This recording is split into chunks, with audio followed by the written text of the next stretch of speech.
Ladies and gentlemen, let me try that again here. Ladies and gentlemen, boys and girls, appreciate you guys being on. This is Andrew David, the High Performance Call. So today, understanding your customer and its journey is essential if you're going to be marketing. And if you don't get it and you don't know why they go through the process that they do, you're going to stumble, you're going to fall, marketing's going to suck. So what I want to do is help you understand how this all works, how it applies to you, how it applies to your audience, and how to make it effective for yourself. Sound good? Well, let's pay attention then. These high performance calls Monday through Friday, noon Eastern time, every single day. Hopefully you guys are watching live. Now, the replays are obviously always available on the YouTube channel. They're typically up within 18 hours or so after the original, maybe even less than 12. Normally he gets them up and going before the end of the day. So let's go ahead and we're going to dive into content marketing. We're going to look at what this is, this customer journey, and roll through there. So what we want to talk about is effectively taking people through the customer journey through copy, content, and copywriting. You are essentially a carnival barker. Step right up. Take a look. Let me show you what I got inside the tent. It's beautiful. It's lovely. Come check out the freak show that is whatever my product is, right? That I'm trying to offer to them. So this is the process we're trying to take people through. Now, when you launch, when you start, we're going to step into everybody starts here, right? So everybody starts in the light blue on the outside before awareness. Everyone is totally unaware of you, who you are, and what you do. That makes sense? So we got to scream it from the top of our lungs. Now, how effective is it when all you do is scream at the top of your lungs, hey, check me out, look at me? Right? Not super effective. So let's start to break down how this works and how you can get the most out of it. Now, you're trying to take people from a stranger to someone that's known into a friend and then a raving fan. This is that know, like, trust, and buy. This is that element, what we're trying to get people to do, right? Who are you first? Why should I care? These are the questions that your customer is asking. Who are you? Why do I care? Are you an expert? And how can you help me? Because that's all that matters, right? That's what they want to know. Now, a lot of times, this how can you help me? The way that people go and the way marketing goes, oftentimes the how can you help me question is thrown in front because they want to know how in the heck are you going to be able to support me, right? Think of an awesome headline or an eye-catching video that grabs your attention before you know who it is. If it's done effectively with the right headline, if it's done the right way with the right type of video, the right type of content, then there's something that I can do there. Now, on the organic side, when we're starting to look at building this relationship, then this is what a lot of people do. They join a group and they step in and they go, it's kind of like dating. Has everybody seen this meme? This girl? Poor thing. Like this picture turned into a million different memes all over the internet. So for our first date, I was thinking, we could maybe figure out names for our kids. Right? And that's what a lot of you guys try and do when you join groups. Oh my gosh, I have the most amazing product. Oh, you're looking to get customers? You should buy my stuff. Check me out. Right? Or on their page, just the regular content. Buy. On their Facebook page, their personal page. You should check out what I'm selling. Oh my gosh, I launched a new business. You should buy this. And then at the end of 30 days, people say, why is nobody buying my stuff? This is what we're doing. And then you have the other side, right? Then we have people that are kind of overcompensating and they're just value, never asking for the sale, never having a call to action, never getting someone to take that next step, right? So hopefully none of you guys are in either of these places. You're not just screaming from the mountaintop to buy my stuff, but you're also not sitting in this mode of just posting over and over with never having a call to action. So if you haven't watched it yet, one of my branding direct response videos that I did, a high performance call, we talked about you need to, everything that you do, every bit of content that you post, everything that's there, there's some kind of call to action, something.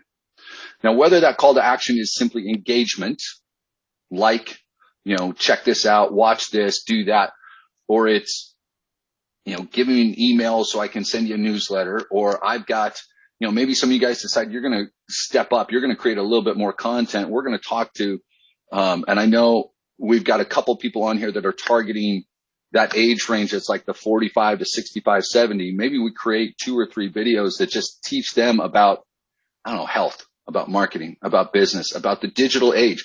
Do the most basic thing. Did you grow up with a dial, with a rotary phone, and now you're expected to understand social media? Let me give you some basics, right? Let me give you some basics from someone who went through the same headaches. Create a couple of real simple videos like that, guys. Do you know how many people you'd bring in from your audience if you did that? Just that. Because yes, they can get it on YouTube, right? They can watch introductions on Facebook. But if they go, man, this person looks like me, and then you start to connect like that, right? Am I here? Is everybody still on with me? I'm not just talking to myself, right? Everybody's paying attention? Yes, no, yes. Yep. Okay. All right. Here's the role of marketing. That's supposed to say marketing. Marketing and copywriting. This is the purpose of marketing and copywriting. To move a prospect step by step through a process, through a funnel in this case, and each stage of the value journey. And we're going to talk about the value journey here in a second. To help them come to an emotional and a logical decision that what you have is of higher value than what they have to give up to attain it. Right? We were talking the other day about the book, right? For $20. And if I'm selling it, then I understand the work effort that I put in is worth a certain amount, but the value that you're placing on it is higher. Right? Okay. This part makes sense, right? This is what we do the marketing copywriting for. This is what we're trying to do. It's not just shouting and going, oh, bye. We have to take people through this value journey. So yes, I will give you these slides because I want you to have kind of this, if nothing else, I want you to have this slide. Now you can mark this out for yourself. You can write it on a piece of paper. A lot of this is done through the funnel that you have within the partner program, but I want you to see this process. We're going to start in the bottom left-hand corner with the awareness. People are coming in and they don't know anything about you yet.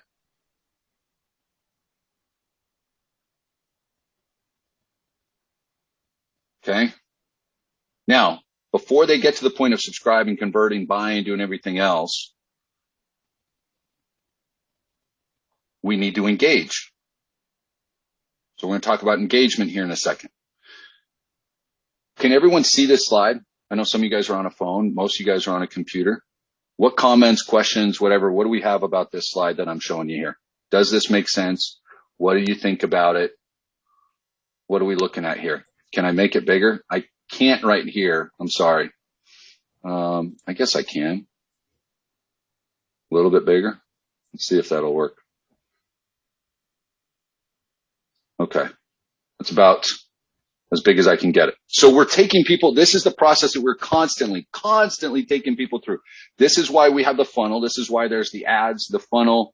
There's the retargeting emails. If they don't buy everything, then we try them again. If they do buy, then we keep them excited. We want to keep them engaged. We don't want to just sell them and say, hey, good luck. See you later. We want to keep them coming back because most of you, if you're thinking long-term, you're thinking, what else can I end up offering them? You've got the DFY Plus. Maybe at some point you create a digital agency. Maybe you do some coaching, whatever it is. A lot of you guys have some additional products. If you're doing affiliate marketing, then a lot of times you have other affiliate programs to offer. You've got your coaching program. You create your own ebook. There's other things that you've got, right? I want to keep them engaged and excited So, so we go from the awareness here to the engage. They subscribe. We start to convert. We want to keep them engaged. We want to get them excited. The ascending would be the multiple offers. Now you have that already until you decide to add more. An advocate.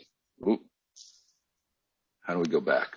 Andrew, real quick question here, because I slightly got ahead of myself. In the accelerator program, where it says the custom graphics and it asks you, what is your product name? Is that the lead machine name? Yeah, whatever you decide to call the lead machine. Thank you. That explains a lot. Thank you. Yeah. All right. So any questions on this overall process here? Engage, subscribe, convert, get them to engage again, convert to excite to ascend, advocate. Advocate would be you get someone that's leaving you great testimonials. Like I'm asking you guys, hey, comment on that YouTube, leave a review with the link that I sent you, that kind of thing, right? Getting people to start to promote your product, creating affiliate partnerships, getting some of them to refer you to their friends, other people in the industry. Ultimately, this is the process over and over and over again. This is what I want people to go through. Do we have any questions on this graphic, this worksheet? I'm going to give you a slide. You can create kind of the circles and boxes for yourself to understand it, right? Andrew? Yeah. No questions, but a comment. I think that this is a great opportunity for us to not only have a one single slide view of the journey for customer journey, but also for us to establish probably goals in terms of volumes, in terms of metrics that we like to measure. How would you know if we are doing well in awareness? How do we know, like percent of conversion between one step and the other? I think that it's a great starting point for us to start thinking about, okay, how do we measure our own success based on this journey? Now, there's a lot of different variables there, right? And your success will get better as your copywriting gets better, as my ability to engage gets better, as my value of my video, my content and everything else. So I'm going to talk about the awareness here because there's different ways to make someone aware. And then there's different elements. Now, the funnel as is, guys, converts really, really well. It really does. The biggest thing that you need to do is get people there. Create that awareness, create the relationship, get people into those first few elements of that journey, right? I need to create that awareness. I need to engage with them. I need to help them go through that process to the subscribe, convert, because once they've done that, then that process is in place and the funnel will work. But then I need to keep them engaged and I need to get them excited again. And I want them to keep them hanging around my page or inside a Facebook group that I create or engage with me there or messaging me, whatever, because hopefully you've got something else that you can at some point. Now, some of you guys are hearing and I'm talking about additional products to offer and other services and coaching programs and you're freaking out. Don't. If you never want to offer the other stuff, don't worry about it. Okay. There's a lot of ways to run this business. I've talked about over and over again. Just work with what you got. And that's awesome. There's plenty there.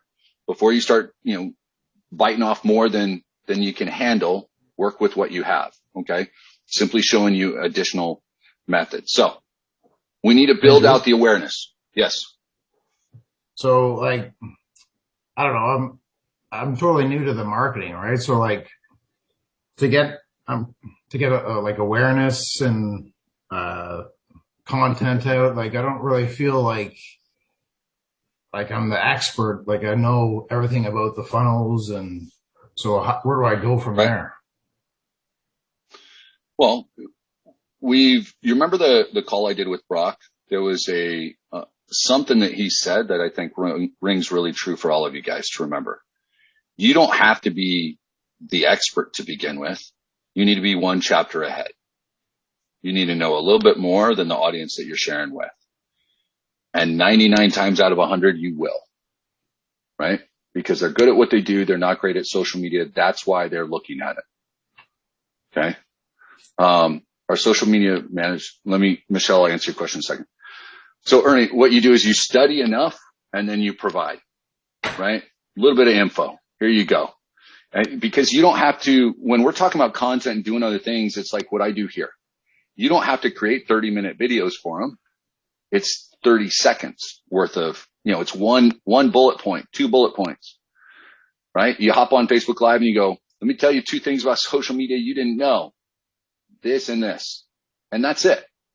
And then you give them some kind of little, ask me something else that you're dying to know. What do you think about what I just said? Like something that gets them to engage a little bit from that element, right? You don't have to be the overall expert yet. You'll get there to begin with, because I think you're doing what? Construction? Most of those guys great at swinging a hammer, but you go, look, let me tell you how to get a little bit more out of, your social media. Let me tell you the top memes that are always there that will never get you engagement. I mean, something like that, right? So content doing perfect. Folks with lower graphic skills got more in time. When I was going for perfection, I get good engagement on stuff I do imperfectly. Yeah. So I'm going to talk about that in just a second. Our social media management apps worth the monthly, yearly costs. I know it's costs on low end, sometimes larger for agencies at $99.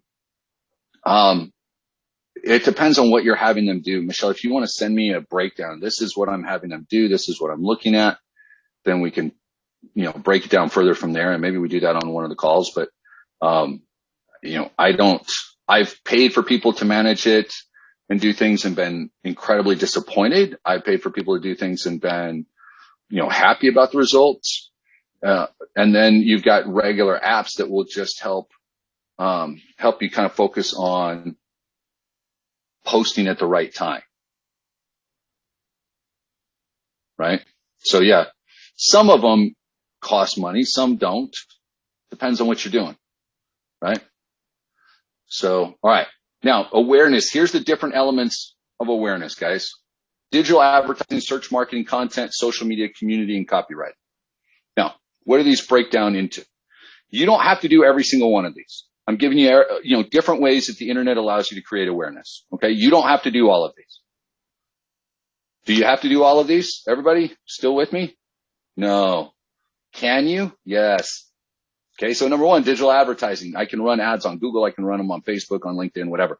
It's a way to get in front of the niche that I want to get in front of right away. Right? If I know my audience, great way to do that. Search marketing. What do I mean by search marketing? With what we have, how would we do search marketing? How could we come up in that regards? It's not the easiest thing to do, but if I wanted to, we're just talking about awareness. So go ahead. No, I was just going to say, I'll tell you what I do is I look at my competition. That's what I do. Yeah. So that's research is important for sure. And we'll have, some in-depth training on research coming up. But what we're looking at here is, why not post that I'm in Orlando doing marketing? Work a little bit on that site so that I pop up on things, right? Because if I do and someone happens to find me there, hey, great. You can do that on Google for free. Wouldn't hurt, right? The content marketing we've talked about ad nauseum, ton of things that you can do on content that'll increase awareness, blog posts, posts on your Facebook, posts inside groups, all sorts of different things, videos, etc. Social media is obviously social media, Instagram, I post something there, community, inside of groups, local communities, copywriting is part of that. Okay. Let's see. Next. All right. So a couple of examples of the awareness stage. So plumber sees an advertisement for a new sign company on Facebook. That's digital advertising. You could do the exact same thing, right? An office manager inside a dental office. Maybe he looks at Google to find a new marketing idea. You could be there, right? You could be. Maybe they do the same type of thing on Facebook, right? An affiliate marketer watches an Instagram video of a software that's going to help her get raving fans. Great way to do that on social media. That's engagement, that's content, all of those elements, right? So now that you got some of these examples, I want you to think of some ideas that you can do that you're comfortable with, or even that you're not comfortable with, but that you're willing to do. That's going to help create more awareness for you and your business. I want you guys to think about that and create a list of that at some point today. Okay. Everybody willing to do that? Can I get a few yeses, nods? Drop it in. Yes, I'm going to create awareness. I'm going to think about what to do. Good. All right. Next. All things being equal, people will buy from who they know, like, and trust. That's what I'm trying to take people through with that pyramid, right? Or that scale. Know, like, and trust, conversion, buying, keep them engaged. That's what we're trying to do. So how do we do that? Is part of that comes through engagement, but I want to talk about the know, like, and trust real quick. They've got to know you, and the more they know you, the more likely they are to buy from you. So Ernie, you were talking about being an expert.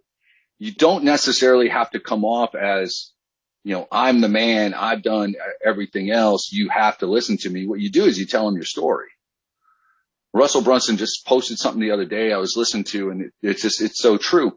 You tell your story, and then you tell your story, and then you tell your story again, and then you tell it in a different way, and then you tell another aspect of your story, and then you do it over and over and over again to the point where if you feel like if you told your story again, you're going to throw up, and then you tell it one more time. And then you write about it, and then you create a video about it, and then you have somebody else help you create a video about it. You just keep telling your story. Because there is knowing about somebody. Like a lot of you guys know, I'm in Orlando, and, I'm a white dude that's in his early 40s, and I'm engaged, and there you go, right? And I'm a digital marketer. But a lot of you guys know a lot more about me because I've shared my story. Sometimes too much, because I've gotten that a couple of times, emails to people saying, hey, I don't need to hear about your story anymore. You already talked about that. And that's fine, because I'm going to keep telling it. Because the more you know, the better it is. When you guys are doing your marketing, think about your audience. And this is why oftentimes we talk about you having some kind of connection to your niche, because if you have your niche, it's much easier to tell your story that involves that niche than anything else. Does that make sense for everybody? If I've lived in any way, any element of that, even if it's something where you grew up and that was something your dad did, right? Or you decide that you want to help doctors because your mother had cancer. My buddy Chris, who I had on here, that's why he started doing health. You guys remember the story at the very beginning? One of the reasons he started looking at cellular health on a microscopic level is because he had to sit by his mother's bedside and watch her wither away from cancer. After having lived a life free of any type of addictions and being healthy and working out, she died because this thing attacked her cells. So he wanted to learn more about cellular health. You hear that story a few times, you go, okay, I see why he did it. I want to know more too. You guys with your marketing, if we're picking up niches or we're working with an audience and we can tell them, I spent if I was doing restoration, for example, as my niche, restoration or construction, I can say, I spent 12 years of my life and I wasn't working 40 hours a week. They were 60 hours, 80 hours, 100, 120 hour weeks, some weeks, doing the same work that you guys are doing. And every single day that I was doing that work, whether I was alone or I was next to another technician, I was thinking to myself, there's got to be a better way. And the best way to do that is if I can, get some more clients, and then I can grow this a little bit so that I don't have to be the one on the truck. How do I get off the truck? Well, the key to that was getting more customers. And the way that I could get out of chasing hurricanes myself is having enough customers that I could hire the employees and hire the managers. And so I had to figure out how to market my business. So guys, let me tell you a little bit about how I did that. Right? Now, you turn that to your story. And tomorrow, as we talk about headlines and copywriting and actually telling your story, I'll give you some little bullet points on how you can map out yours. Now, and I understand that some of you guys, be honest, and you can drop into the chat. How many of you guys are scared to try and tell your story? There's got to be some of you. Look, I know some of you are intimidated by it, and that's okay. Yeah. I get some people that don't even want to get on. Rather. Yeah. Sometimes mixed feelings because there are certain parts that you will tell, certain you're like, yeah, I don't have to tell you everything. I mean, crap, I don't want to scare you guys away. Ooh. Right? No, but what you want to do, and look, you can be a little uncertain, right? And Forrest, you need to do exactly that. You move forward anyway. So what stories do you tell? Now, tomorrow we're going to talk about types of stories, but part of this is we've talked about that hero journey. So inside my copywriting, what I'm talking about is there was a problem. I needed a solution. I found it. I put it in place. It worked or it didn't work. If it didn't work, I had to find another solution. Let me share this first one. Let me share the second one, whatever that is. Right? And so Amanda's saying I usually say too much. Honestly, as you're telling your story,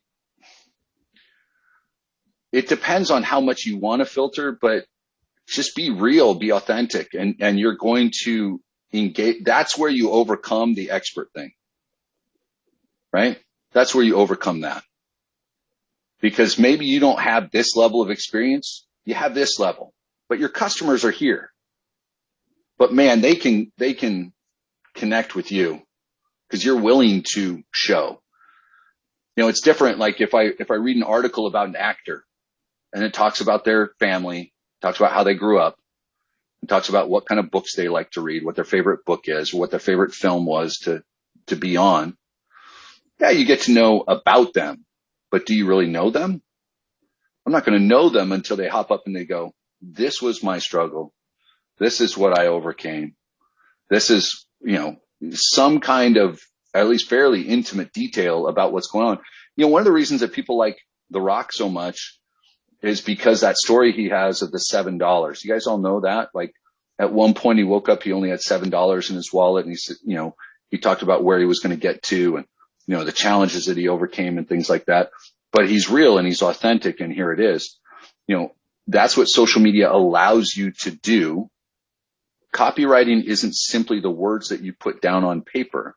The copywriting is everything that you do that helps deliver your message to someone else so that they begin to know, like, and trust you. So I can increase my engagement and walk them through that process. Yes? We're all on board? Okay. Tell your story anyway is the point here. All right. So the engagement, different ways to engage. Think about the digital advertising, search marketing. It's the same elements, but what do we do to increase the engagement? It's all about that call to action. Whatever the call to action is for that particular piece of content has to drive them to do something. Subscribe, open an email, read a newsletter, answer a question, buy something, whatever it is. You want them to engage in one way or another. Now, quick little secret. I'm going to give you first one here today, right now.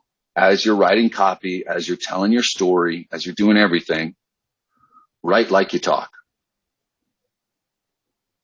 Now, is anyone an English teacher?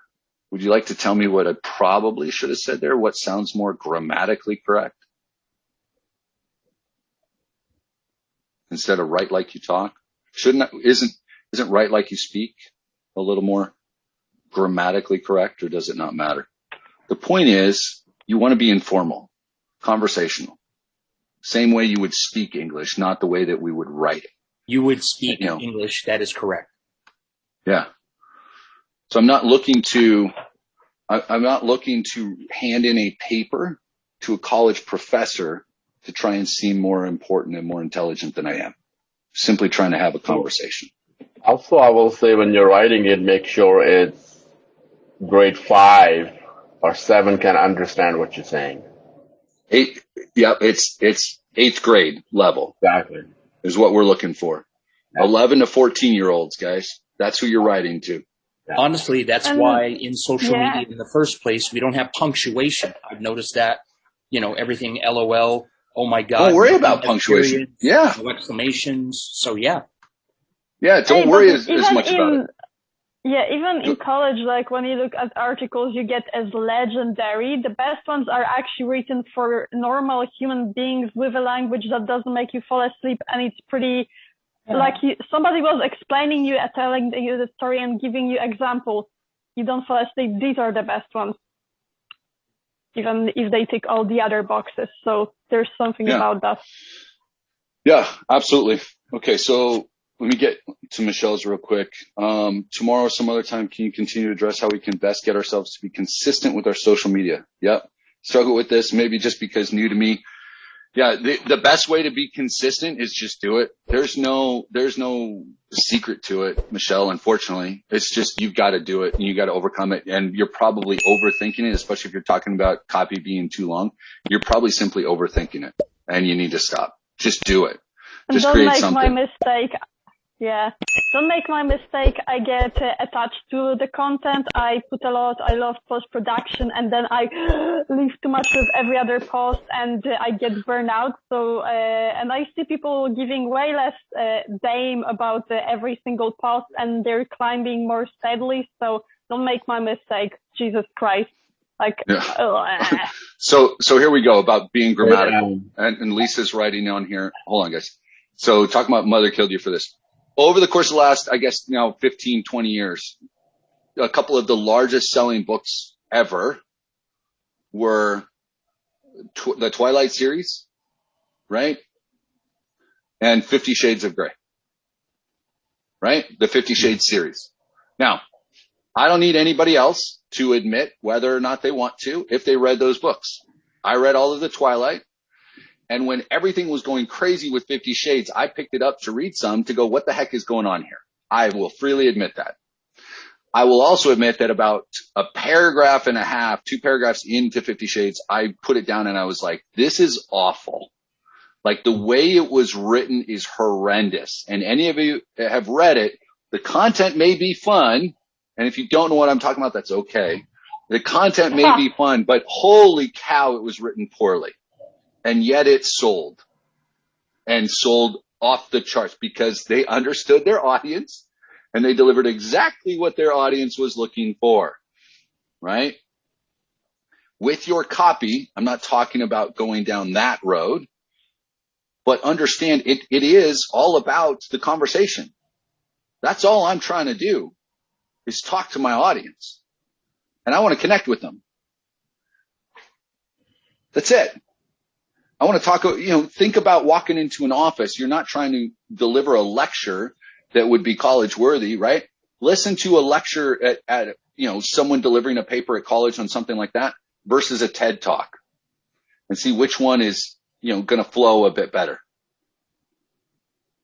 That's what you're trying to do.